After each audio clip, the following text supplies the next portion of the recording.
Hi, I'm Milène Rossi, and we're here for a new episode of Tasting Something Good. I'm sitting here with Marta Antinucci. Yes. Hi. She's a dancer here in Berlin. So Marta, you worked with Sieva on the video of Port Royal. Did you work with them on the choreography, or did you come up with it on your own? It was mostly improvised. Me and Sieva, the video maker, and actually the creator of the video, we organized a structure about what we wanted to express and which was the main message to give through the video.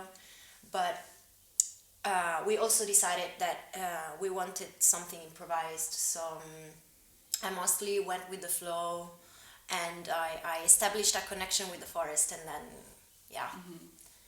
That was it.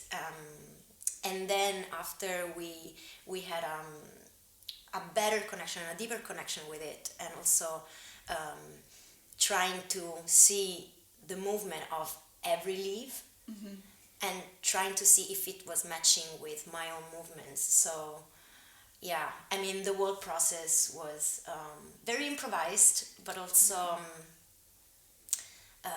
yeah, it was a connection that we knew we would have established very quickly, because the forest, mostly here in Berlin, are so strong, and mostly in autumn, and yeah. So the emotion that you wanted to convey through the Port Royal video was inspired by the nature more than the song then? Yeah. In this very process, I was trying to become the tree, to become the leaf, not to copy them. I was not feeling anymore my own identity of Marta living in Berlin, but I was a human being lost in the forest. And when you're lost in the forest, you just you freak out, either you accept it and merge with the context. And I love to merge with contexts around me, and yeah, that was the feeling we wanted to give. And also the connection with the music, of course, we talked about it. So the quality of the movements were really meant to match with the music in terms of creating an opposition.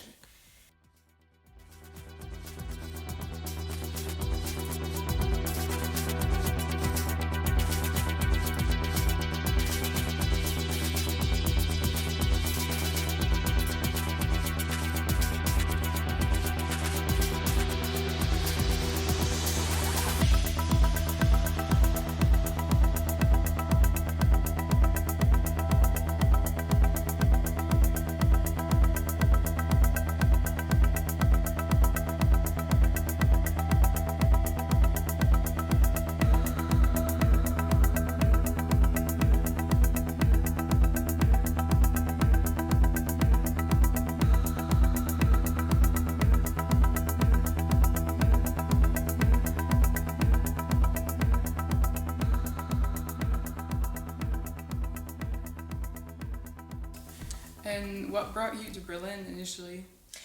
That's a good question. I moved here 9 years ago, and it was a very nice excuse to move here, because I was studying law in Italy, in Roma, and I was not happy at all. I also stopped dancing, and so it was a limbo moment, a moment of limbo.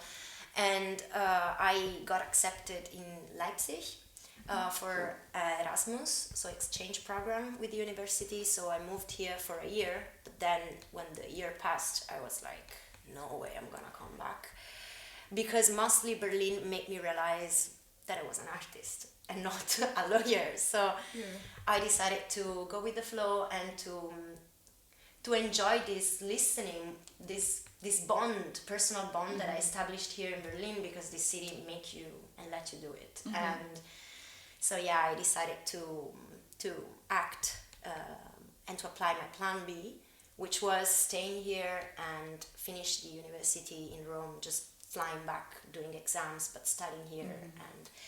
And that's how everything started, because I started to dance again and to create, starting create and to, yeah.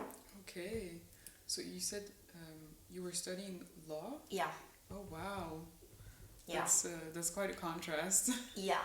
And actually, yeah, it's quite also part of my artistic language to show contrasts. Mm-hmm.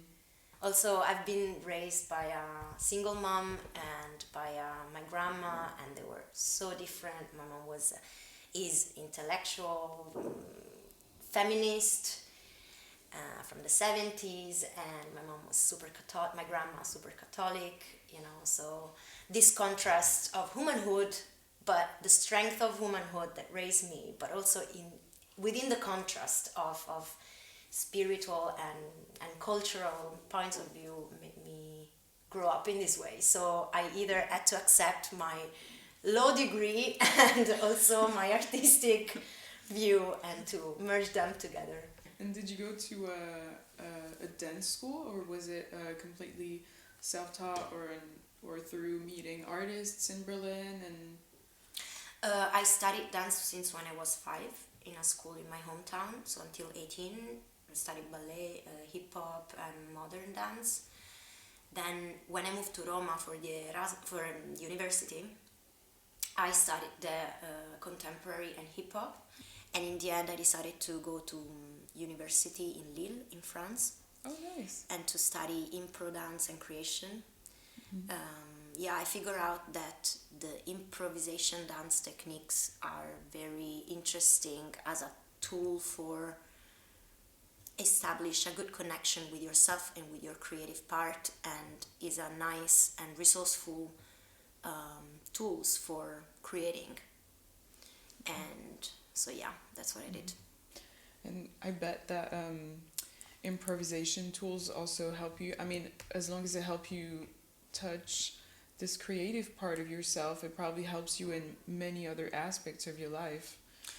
Yeah, that's true. Actually, since when I studied that, I'm improvising all the time, and this is quite ephemeral because like sometimes you want to do it again, you know, you just even talking about experiences, normal life experiences, it's all about, okay, I'm gonna do it, you know, having the confidence of thinking I'm gonna live this experience, however it comes out, however the result is, I am just enjoying the process. And this is the philosophy between the impro dance that I love, because it really teaches you how to listen to other people and to yourself, and not to be judgmental with the result, but actually enjoying the process. Yeah, because it's more about the journey than the destination. Exactly. Right? Exactly. And it's so challenging also, mostly when you are thinking about, okay, I'm gonna do this, you know, I'm gonna challenge myself with this movement, but then it doesn't happen, and you end up doing a movement that you were not really thinking about, or you don't feel it much, but then you dig into it and you try to find a connection with it and to mean it, so to give an intention to it through sensorial memory or visualization. So there are so many tools that we can use for playing with our body, and you know, to keep being children, and to, you know, to enjoy the movement instead of being too much judgmental with us, with ourselves.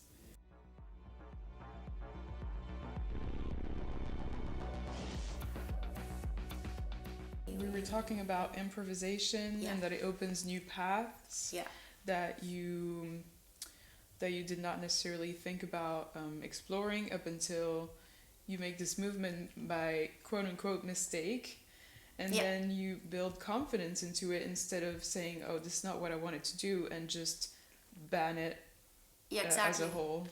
I mean, I'm figuring out that the word serendipity is such a word, and it's kind of part of my life, because like I am aiming at something, and I'm aiming like, okay, today I have to reach this movement, I have to, you know, go beyond my limits, my physical limits, and sometimes I get it, sometimes I don't, and the frustration comes.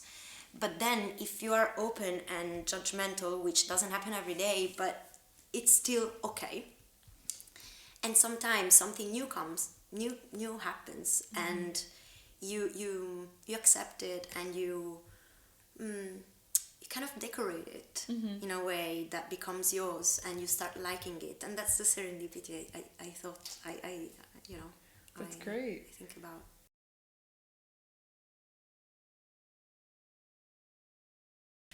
You're gonna offer workshops on Spend It Forward. Can you tell me a little more about this?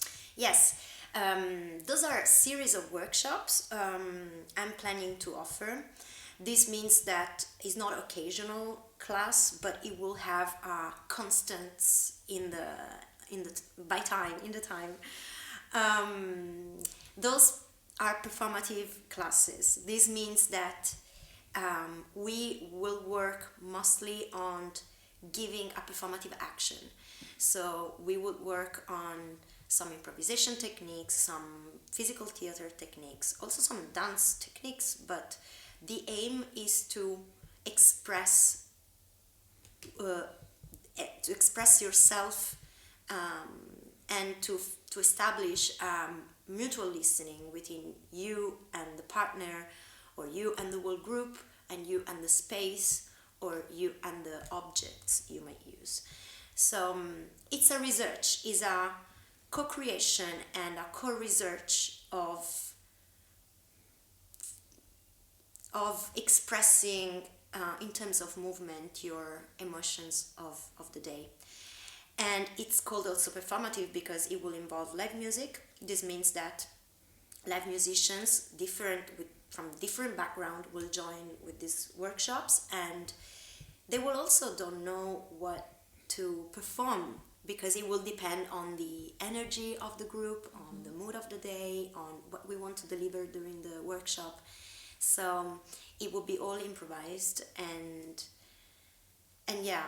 this workshop will include a wide range of techniques that I've learned and I mostly use for myself. So as I said, physical theater actions or improvisation techniques, some breathing exercises, recalling also Kundalini exercises, or meditation, some meditation to find a connection and to activate the relationship with our organs first, and then with our muscles. Singing, some singing actions, so everything that relates to the whole body, also inside of our body, and also what we can give outside to the outside world. And my aim is to create a safe place where people can join me and enjoying the moment, enjoying the process of discovering himself and themselves through different languages.